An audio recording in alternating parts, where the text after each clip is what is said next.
एक और शानदार वीडियो में आपका स्वागत है। आज की इस वीडियो में हम बात करने वाले हैं एसएससी जीडी का फॉर्म आप कैसे फिलअप करेंगे बिना किसी त्रुटि के। सबसे ज़्यादा आपको जो प्रॉब्लम आ रही है वो लाइव फ़ोटो अपलोड करने में और सिग्नेचर अपलोड करने में आ रही है, जिसका सलूशन हम आपको बिल्कुल ईजी वे में बताने वाले हैं। बस एक ही क्लिक में आपकी फ़ोटो आसानी से अपलोड हो जाएगी। फॉर्म को ऑनलाइन करने के लिए इसकी ऑफिशियल वेबसाइट पे आना होगा, जिसका लिंक हम आपको वीडियो के डिस्क्रिप्शन में दे देंगे, या फिर आप किसी भी ब्राउज़र को ओपन करिए, वहाँ पर आप लिखेंगे ssc.gov.in, तो आप इसकी ऑफिशियल वेबसाइट पे आ जाएंगे। अब आपको यहाँ पर लॉगिन और रजिस्टर का एक ऑप्शन दिखाई दे रहा है, आपको यहाँ पर क्लिक कर देना है। यहाँ पर क्लिक करते ही आपके सामने रजिस्टर का ऑप्शन दिखाई दे रहा है, रजिस्टर नाउ का, आप इस पर क्लिक कर दीजिए। रजिस्टर नाउ के ऑप्शन पे क्लिक करते ही अब आपका वन टाइम रजिस्ट्रेशन होगा। आप कंटिन्यू के ऑप्शन पे क्लिक करेंगे। पूछा जा रहा है कि do you have Aadhaar card. अगर आपके पास आधार कार्ड है तो यस के ऑप्शन पे क्लिक कर दीजिए, अगर नहीं है तो नो पे रहने दीजिए। अब यहाँ पर आधार नंबर डालेंगे, आधार नंबर को वेरीफाई करेंगे। अब यहाँ पर देखिए कैंडिडेट का नाम पूछा जा रहा है, जो कि हाई स्कूल मार्कशीट के अनुसार होनी चाहिए। नाम लिखेंगे, नाम को वेरीफाई करेंगे। पूछा जा रहा है कि आपका नाम चेंज है कुछ, तो नहीं करना है। आगे बढ़िएगा, जहाँ पर आपका जेंडर पूछा जा रहा है, मेल है कि फीमेल है, कंफर्म करेंगे। उसके बाद डेट ऑफ बर्थ को चूज़ करना है। डेट ऑफ बर्थ को चूज़ करने के लिए सामने देखिए कैलेंडर दिखाया गया है, इस कैलेंडर वाले ऑप्शन पे आपको क्लिक कर देना है। अब यहाँ पर जो 2024 लिखा गया उस पर आप क्लिक करिएगा। एरो दिए गए हैं, इससे आप आगे पीछे हो सकते हैं। आगे पीछे होने के बाद पहले ईयर चूज़ करेंगे, मंथ और डेट चूज़ करेंगे। इसी प्रकार से अपने डेट ऑफ बर्थ को आप वेरीफाई करेंगे। फिर यहाँ पर आप फादर नेम लिखेंगे, फादर नाम को वेरीफाई करेंगे। मदर नाम लिखेंगे, मदर के नाम को भी वेरीफाई करेंगे। अब यहाँ पर नवा जो पैरा दिया गया है, matriculation 10th class education board आपका कौन सा है। जैसे यूपी बोर्ड वाले बच्चे हैं, बोर्ड ऑफ हाई स्कूल डालेंगे और उसी प्रकार से वेरीफाई भी आपको कर देना है। अब यहाँ पर हाई स्कूल का रोल नंबर आपसे पूछा जा रहा है, रोल नंबर डालिएगा, रोल नंबर को आप वेरीफाई करेंगे। अब 11th वाले पूछा जा रहा है ईयर ऑफ पासिंग, कि आपने हाई स्कूल की परीक्षा कब पास की है, ईयर आपको यहाँ पर चूज़ कर लेना है और वेरीफाई कर देना है। हाईएस्ट क्वालिफिकेशन पूछा जा रहा है कि आपने अभी ग्रेजुएशन कर रखा है कि इंटर ही पास है। अगर ग्रेजुएशन है तो ग्रेजुएशन डालेंगे, अगर इंटर है तो इंटर को चूज़ करेंगे। अब यहाँ पर कैंडिडेट का मोबाइल नंबर मांगा जाएगा, मोबाइल नंबर डालिएगा, सेंड ओटीपी करेंगे, ओटीपी को फिल करेंगे और वैलिडेट कर देंगे। उसी प्रकार से ईमेल आईडी को डालेंगे, ईमेल आईडी पर ओटीपी जाएगी, फिर आप उसको वैलिडेट करेंगे और सेव एंड नेक्स्ट के ऑप्शन पर क्लिक कर दीजिए। इतना करते ही आप देखेंगे आपका डेटा सक्सेसफुली सेव हो चुका है और आपको एक रजिस्ट्रेशन नंबर मिल चुका है। आप इसको सिलेक्ट करके राइट क्लिक करके कॉपी कर लीजिए या कंट्रोल सी प्रेस कर सकते हैं। कंटिन्यू के ऑप्शन पर क्लिक करिएगा। अब आपको यहाँ पर रजिस्ट्रेशन नंबर डालना है, पासवर्ड आपके मोबाइल नंबर पर गया है जो कि अंकों में है, फिल करिएगा, कैप्चा कोड डालिएगा और साइन इन के ऑप्शन पर क्लिक कर लीजिए। अब यहाँ पर आपको रजिस्ट्रेशन नंबर ऑलरेडी फिल है, ओल्ड पासवर्ड यानी जो गया था अंकों में उसको डालिएगा और एक नया पासवर्ड आपको खुद से क्रिएट करना होगा, जिसका यहाँ पर पूरा डिस्क्रिप्शन दिया गया है कि स्मॉल लेटर, कैपिटल लेटर और मिनिमम 8 कैरेक्टर का होना चाहिए। जैसे आपका नाम है @123 ऐसा करके आप डाल सकते हैं। अब यहाँ पर न्यू पासवर्ड बनाएंगे, कंफर्म पासवर्ड करेंगे। सिक्योरिटी क्वेश्चन पूछा जा रहा है आपसे, जैसे योर बोर्न सिटी, तो आपने बोर्न सिटी का नाम डाल सकते हैं, अपने ज़िले का नाम। और यहाँ पर सेकंड क्वेश्चन पूछा जाए, हमने फेवरेट बुक डाला, तो आपकी फेवरेट बुक कौन सी है, हिंदी है तो हमने डाल दिया। हमारा डेटा सक्सेसफुली कंप्लीट हो चुका है। यहाँ पर देखिए पासवर्ड क्रिएट सक्सेसफुल। अब आपको दोबारा से लॉगिन होना है, जिसमें रजिस्ट्रेशन नंबर डालेंगे, जो अपनी नया पासवर्ड आपने बनाया था उसको डालिएगा, कैप्चा कोड डालकर लॉगिन कर लीजिए। लॉगिन होते ही सबसे पहले आपकी कैटेगरी पूछी जा रही है कि जनरल, ओबीसी, एससी या एसटी हैं, तो अपने हिसाब से चूज़ करेंगे और वेरीफाई कैटेगरी करेंगे। नेशनलिटी आपसे पूछी जा रही है, तो नेशनलिटी आपकी इंडिया है, तो यहाँ पर आप सिटीजन ऑफ इंडिया चूज़ करेंगे। आगे बढ़िएगा, विजिबल आइडेंटिफिकेशन मार्क में आप अपने शरीर पर कोई भी एक मार्क बताएंगे जिससे आपकी पहचान हो सकती है, जैसे तिल है या कटपीट का निशान है। क्या आप डिसेबल कैंडिडेट हैं तो यस करिएगा, अन्यथा आप नो कर दीजिएगा, यानी कि जिसे बोलते हैं हैंडीकेप्ड कैंडिडेट वो। अब यहाँ पर आपको परमानेंट एड्रेस देना है, जिसमें अपने विलेज का नाम डालेंगे, या फिर आप अगर शहर से हैं तो शहर का एड्रेस डालेंगे। फिर स्टेट चूज़ करेंगे और इसी प्रकार से डिस्ट्रिक्ट चूज़ करेंगे, एरिया का पिन कोड डालेंगे, यस के ऑप्शन पर क्लिक कर दीजिएगा और सेव एंड नेक्स्ट के ऑप्शन पर क्लिक कर दीजिए। ये डेटा भी आपका कंप्लीट हो चुका है। चेक बॉक्स पे टिक करिएगा और डिक्लेयर का एक ऑप्शन आपको दिखाई दे रहा है, आप इस पर क्लिक कर दीजिए। देखिए आपका डेटा सबमिट हो चुका है और आपका OTR यानी कि वन टाइम रजिस्ट्रेशन कंप्लीट हो चुका है। अब आपको फॉर्म फिलअप करना है। फॉर्म फिलअप करने के लिए आपके सामने एक ऑप्शन दिखाई दे रहा है लाइव एग्जामिनेशन का। अगर नहीं दिखाई दे रहा तो आप इस पर दोबारा से क्लिक करिएगा तो यहाँ पर आ जाएगा जीडी कांस्टेबल सेंट्रल और पुलिस फोर्स सीएपीएफ एसएसएफ सब दिया गया है। यहाँ पर अप्लाई के ऑप्शन पे क्लिक कर दीजिए। इतना करते ही कुछ इंस्ट्रक्शन दिया गया है हिंदी इंग्लिश दोनों में, और आप फिल फॉर्म का ऑप्शन दिखाई दे रहा है, आप इस पर क्लिक कर दीजिए। अब यहाँ पर आपको ने जो डेटा फिलअप किया हुआ था वन टाइम पासवर्ड में, वो डेटा आपका फिल है, इसमें कुछ नहीं करना है, बस आपको नेक्स्ट के ऑप्शन पे क्लिक कर देना है।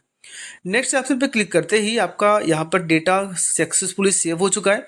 हाईएस्ट क्वालिफिकेशन आपसे पूछा जा रहा है, जैसे आपने इंटर किया हुआ है, ग्रेजुएशन अभी आपने जस्ट बताया था, दोबारा से आपको इसको बता देना है। क्वालिफाइंग एजुकेशनल क्वालिफिकेशन पूछा जा रहा है, तो यहाँ पर 10th है।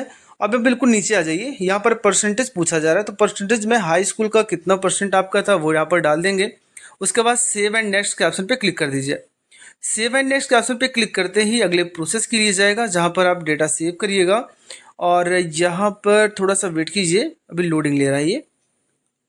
एडिशनल क्वालिफिकेशन में आप आएंगे, जहाँ पूछा जा रहा है कि whether you the ex serviceman, अगर है तो यस करिएगा, तो नो करिएगा। क्या आपको एज में छूट चाहिए? यहाँ पर देखिए एज की क्राइटेरिया दिया गया है कि अगर आपका एज 2/1/2002 से लेकर 1/1/2007 के बीच में है तो आप कोई बात नहीं, आप एज में छूट मत लीजिए। लेकिन अगर इससे पहले का है, 2/1/2002 के पहले का है, तो आपको एज का रिलैक्सेशन में आपको यस के ऑप्शन पे क्लिक करना होगा, अगर आप ओबीसी एससी या एसटी कैंडिडेट हैं तो। अगर नहीं है तो आपको छूट नहीं मिलेगी। चलिए हम यहाँ पर अभी हमको एज की छूट नहीं चाहिए, इसलिए हम नो के ऑप्शन पे क्लिक कर देते हैं। पैरा नंबर 23 में आपको यहाँ पर यस के ऑप्शन पे क्लिक कर देना है और सेव एंड नेक्स्ट के ऑप्शन पे क्लिक कर दीजिए। यहाँ पर देखिए आपका डेटा यहाँ भी सक्सेसफुली सेव हो चुका है। यहाँ पर आपको एग्ज़ाम का सेंटर चूज़ करना है कि भाई आप कहाँ कहाँ पर एग्ज़ाम देना चाहते हैं। कुछ सिटी के नाम दिए गए हैं, जो आपके नज़दीकी सिटी पड़ती हो उन सिटी का नाम आप चूज़ कर सकते हैं, जिसमें से मैक्सिमम आप 3 सिटी ही चूज़ कर सकते हैं। तो हमने चूज़ कर लिया है। पूछा जा रहा है कि आप एग्जामिनेशन का लैंग्वेज क्या चूज़ करेंगे, तो हमने हिंदी चूज़ किया, तो हिंदी में आएगा, कन्फर्म करिएगा। अगर आप एनसीसी कैंडिडेट हैं तो यस, अन्यथा आप नो करेंगे। अगर आपने किसी गेम स्पोर्ट या डिस्ट्रिक्ट लेवल पे अगर कहीं आपने भाग लिया है तो यस, अन्यथा आप इसको भी नो करिएगा। आपका स्टेट क्या है, आपका डिस्ट्रिक्ट क्या है, ये आप चूज़ कर लेंगे। यहाँ पर पूछा जा रहा है कि you have migrate from the state, यानी कि उत्तराखंड योर ओरिजिन स्टेट, तो नहीं करना है। अगर आप उत्तराखंड से माइग्रेट हुए तो करिएगा। अब यहाँ पर आपको पोस्ट का प्रेफरेंस देना है कि भाई किस पोस्ट को आप पहले रखना चाहते हैं। तो जैसे यहाँ पर देखिए ज़रा बीएसएफ के लिए ए रखा गया है, सीआईएसएफ के लिए बी रखा गया है, सीआरपीएफ के लिए सी रखा गया है। तो इसी प्रकार से यहाँ पर आपको चूज़ करना होगा जिसको भी प्रेफरेंस पहले देना चाहते हैं। जैसे मान के लिए हम सीआरपीएफ को पहले देना चाहते हैं तो हम क्या लिखेंगे, पहले सी रखेंगे। इसी प्रकार से आप चूज़ करेंगे। हम क्लोज करते हैं, देखिए ज़रा CBAD करके रखेंगे और उसके बाद सेव एंड नेक्स्ट के ऑप्शन पे क्लिक कर दीजिएगा, तो आपका डेटा यहाँ पर सेव हो जाएगा। आप थोड़ा सा वेट कीजिए, कभी कभी ये लोडिंग लेना स्टार्ट कर देता है तो थोड़ा सा टाइम भी लेता है। हम ओके करते हैं। लाइव फ़ोटो अपलोड करना है तो लाइव फ़ोटो अपलोड करने का एक ही तरीका याद रखिएगा, मोबाइल के ज़रिए करेंगे तो बड़ी आसानी के साथ हो जाएगा। तो हम आपको मोबाइल की स्क्रीन पर ले चलते हैं, फिर आपको दिखाते हैं कैसे फ़ोटो अपलोड करना है। अपने मोबाइल के प्ले स्टोर में जाना है, वहाँ पर आपको सर्च करना है माई SSC या फिर SSC ही सर्च कर लीजिए। आपके सामने एप्लीकेशन दिखाई देगा माई SSC का, आप इसको इंस्टॉल कर लीजिए अपने मोबाइल फ़ोन में। इंस्टॉल करने के बाद आपको इसको ओपन करना है। ओपन करते ही आप देखेंगे कुछ परमिशन आपसे मांगा जाएगा। हम जैसे इसको ओपन करते हैं, यहाँ पर देखिए सबसे पहले अपना रजिस्ट्रेशन नंबर डालेंगे यूज़र नेम में, यहाँ पर पासवर्ड आप डालेंगे और कैप्चा कोड डालकर आप लॉगिन के ऑप्शन पे क्लिक कर दीजिएगा। फोटो को बहुत सावधानी से अपलोड करना है, क्योंकि एक बार फोटो अपलोड हो जाती है उसके बाद आपको चेंज करने का मौका नहीं मिलता, तो आपका फॉर्म रिजेक्ट भी हो सकता है। अब आपको यहाँ पर एक्सेप्ट के ऑप्शन पे क्लिक कर देना है। तो ये आपको एक ऑप्शन दिखाई दे रहा है, कैमरा छपा हुआ है और कैप्चा लिखा गया है, आप इस पर क्लिक कर लीजिए। यहाँ पर क्लिक करते ही यहाँ पर कुछ डिटेल दिया गया, जैसे कैसी फ़ोटो नहीं अपलोड करनी है, इसको नहीं करना है, यानी कि थोड़ा अंधेरा नहीं दिखना चाहिए, चश्मा नहीं पहनना होना चाहिए, ना तो कोई मास्क। लास्ट वाला देखिए बिल्कुल एग्जैक्टली है, ऐसी ही फ़ोटो आपको अपलोड करनी है जिसमें आपके चेहरे का 70% आपका भाग दिखाई देना चाहिए। और आपको यहाँ पर आई एग्री के ऑप्शन पे क्लिक कर लीजिएगा, सॉरी आई एक्सेप्ट लिखा गया है, और कैमरे को आप अलाउ कर लीजिए, पहला वाला ऑप्शन चूज़ करिएगा। अब यहाँ पर देखिए कैमरा ऑन हो चुका है।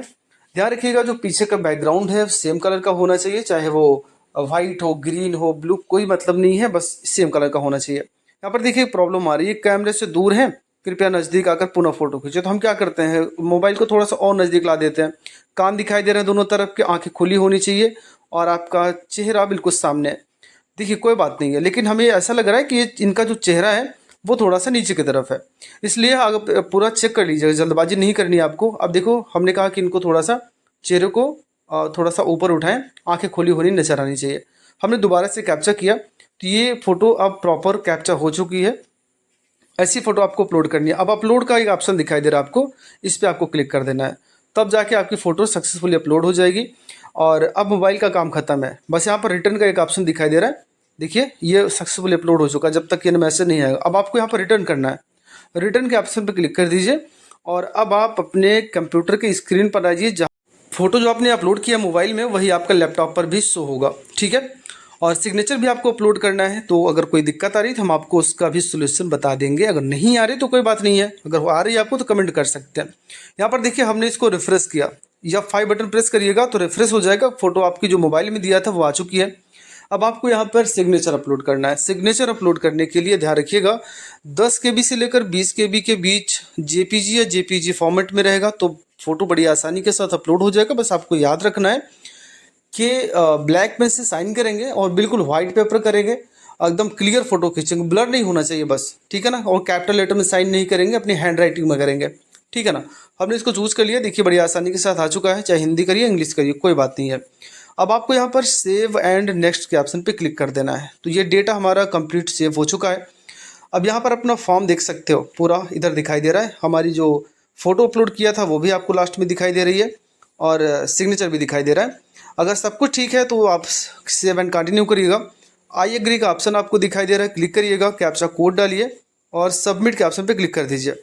अगर आपको पेमेंट, भाई ये ओबीसी कैंडिडेट है, इनका पेमेंट कटना ज़रूरी है, हालांकि हमें दिखाई नहीं दिया, तो होम पे चले जाते हैं, ठीक है ना। अब यहाँ पर याद रखिएगा इनका जो पेमेंट है वो भी पेंडिंग में है। अगर ऐसा है तो आप याद रखिएगा बिना पेमेंट किए आपका फॉर्म सबमिट नहीं माना जाएगा, कभी कभी एरर दिखाई दिया जाता है। अब आपको यहाँ पर नीचे आइएगा तो गो टू होम दिखाई दे रहा है, क्लिक करिएगा। यहाँ नीचे आइए, जहाँ पर लाइव एग्जामिनेशन है उसके बगल में माई एप्लीकेशन लिखा गया है, क्लिक करिएगा तो आपको एक ऑप्शन दिखाई देगा इसमें मेक पेमेंट का, देख रहे हैं मेक पेमेंट का ऑप्शन आपको दिखाई दे रहा है। अब यहीं से आपको पेमेंट कर देना है, ओके करिएगा। पे के ऑप्शन पे क्लिक करिए, 100 रुपये की फीस आपकी कटेगी। अब यहाँ पर देखिए कई ऑप्शन आपके पास है, SBI का नेट बैंकिंग है, SBI का डेबिट कार्ड है जिस पर क्लिक करिएगा। अदर बैंक SBI के अलावा कोई बैंक आपके डेबिट कार्ड है तो उसको पे क्लिक करिएगा। UPI से करना है यानी गूगल फोन पे से करना है तो UPI क्लिक करिएगा। QR कोड दिखाई दे रहा है, QR पे क्लिक करिए तो आपके सामने QR कोड आएगा। गूगल पे, फोन पे, पेटीएम जो भी आप UPI चलाते हैं स्कैन करके पेमेंट कर दीजिए तो आपका पेमेंट सक्सेसफुली कंप्लीट हो जाएगा। अब आपको यहाँ पर थोड़ा सा वेट भी करना है, इसको कैंसिल नहीं करना है, ठीक है ना। और यहाँ पर एक चीज़ दिया गया है कि अगर ये 60 सेकंड में ऑटोमेटिक रीडायरेक्ट नहीं होता है तो अब आप इसको कैंसिल कर सकते हैं। यहाँ पर देखिए लिखा गया है कि ये ऑटोमेटिक अगर 60 सेकंड में रीडायरेक्ट नहीं होता है तो आप इसको हटा सकते हैं, कोई बात नहीं है। तो अब देखिए हमारा पेमेंट यहाँ पर कंप्लीट हो चुका है, हम प्रिंट भी कर सकते हैं इसको, और ये तो सिर्फ रिसीविंग प्रिंट होगी। अभी पूरा एप्लीकेशन प्रिंट करने के लिए यहाँ पर देखो एक ऑप्शन दिखाई दे रहा है, कैंडिडेट डैशबोर्ड का ऑप्शन दिखाई दे रहा है, आप इस पर क्लिक कर दीजिए। अब ज़रा देखिए नीचे आइए और फिर से आप जाएंगे अपने इस माई एप्लीकेशन के ऑप्शन पे, दोबारा से क्लिक करेंगे, सॉरी इस पे करना है माई एप्लीकेशन, जी बिल्कुल। और यहाँ पर आपको प्रिंट का ऑप्शन दिखाई दे रहा है, प्रिंट पे क्लिक करिएगा तो आपका जो फॉर्म फिलअप किया हुआ है वो सब दिखाई देगा, फोटो सहित नाम, और आपने जो ट्रांजेक्शन किया था उसकी हिस्ट्री भी आपको दिखाई देगी। वीडियो देखने के लिए आपका बहुत बहुत धन्यवाद, आपका दिन शुभ हो।